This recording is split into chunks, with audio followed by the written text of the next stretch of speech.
Hey guys, welcome back.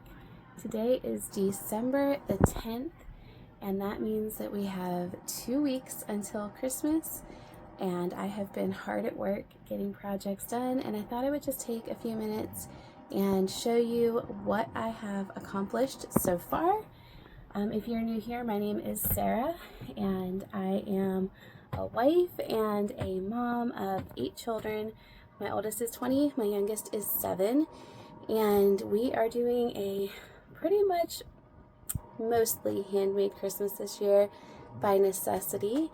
And I showed you guys in the last video some of the things that I had picked up at the thrift store and some of my plans. And so I'm hoping I'm about halfway done with everything that I needed to do for Christmas. I'm just going to show you the things that I've accomplished that are completely finished. I have a few other things that are started, but I'm not going to show those to you yet. I'll do one more video hopefully next week of anything I get done in this coming week. But I'm just going to show you for now what we have gotten completely finished for Christmas.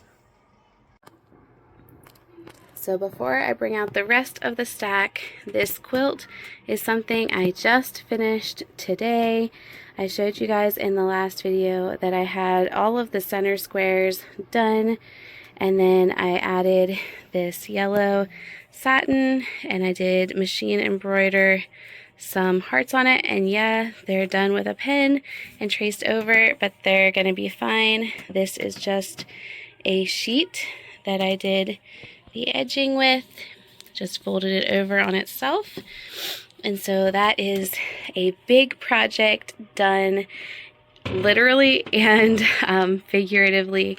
So this is for my 9-year-old daughter, and it's done.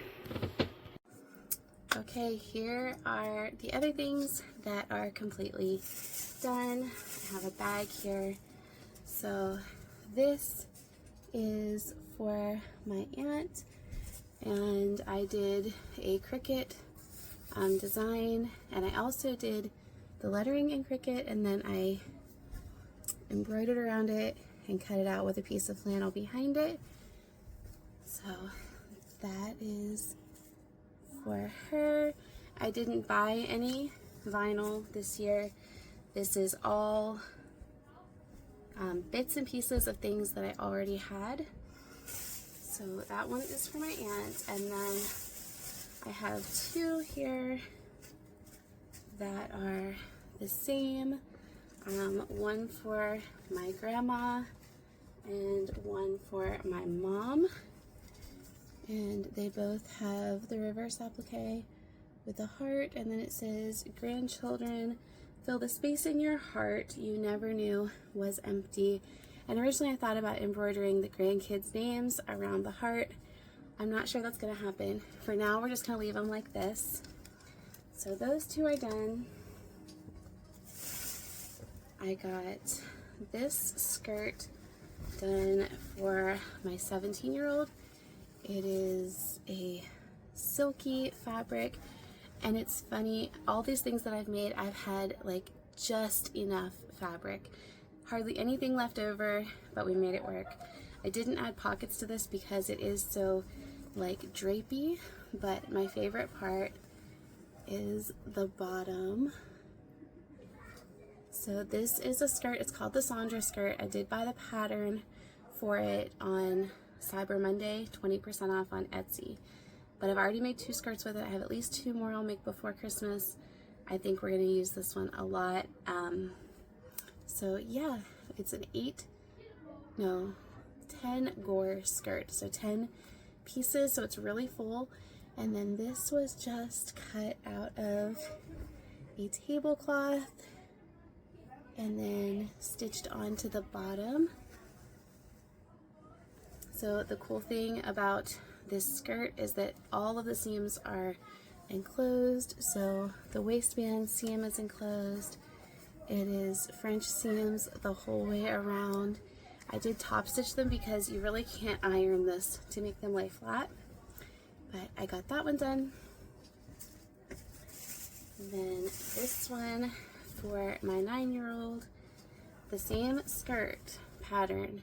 I just shortened it the model or the pattern maker is 5'7". My 9-year-old is 4'8". So they say take off half of the difference. So I took 5.5 inches off and reshaped the panels for the skirt. But this is a sheet and some chevron lace curtain panels. Again, the same kind of elastic waist. Hers does have pockets, and this is the first time I was able to master French seams and pockets. So I really think they turned out so pretty. I think she's going to love it. It's very twirly, very long. And then I have 4 pairs of pajama pants. This flannel was that Cuddle Duds flannel sheet set that I got at the thrift store. I think I paid, was it $6 for the set? And I got all 4 pairs out of it, barely. And then I had enough left over that I used it for those sweatshirts for the reverse applique. So I started with my oldest, and since they're all matching, I was trying to decide how are we going to know whose pants are whose, and a friend said, oh, just write on them in Sharpie, but I didn't want to do that. So I made these little tags that have the kids' initials on them, and they're just sewn into the waistband, and that way as they go through the wash, we will know whose are whose.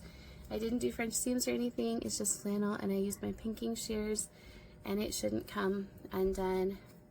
So we got my oldest, my 20-year-old, and my 15-year-old, and my 12-year-olds, and then we still have the pillowcase left from this sheet set. But as far as the actual sheets, I ended up for my 7-year-old having to add a band at the bottom. So there's a line right there that I just had to be able to get enough fabric. We had to kind of piece them together for him, but those are his. And of course, I probably would have known which ones his are because he's still in little boy clothes, and all the others are in men's sized clothes. So 2 more items. This short sleeved sweater for my 11-year-old daughter. I'd actually made this a while ago, and I made it for myself, but it's too big. So it will fit her, I think. I love the pattern of it though. And it's kind of a cropped length. And then the last thing is a crossover sweater, and this is for my 9-year-old. Okay, I got interrupted, but the last one, like I was saying, is this sweater, and it crosses over. It's a pullover sweater and crosses over the chest and has long sleeves. This was supposed to be for my 14-year-old, but I didn't have enough yarn to finish the sleeves. So we did it for my 9-year-old instead. It's just sewn in the back and then crosses in the front. So that's the last thing. I've got quite the pile here of completed projects and still a few more to go, and hopefully I will be showing those to you in about a week's time. But for now, I'm going to say goodbye, and I will see you very soon.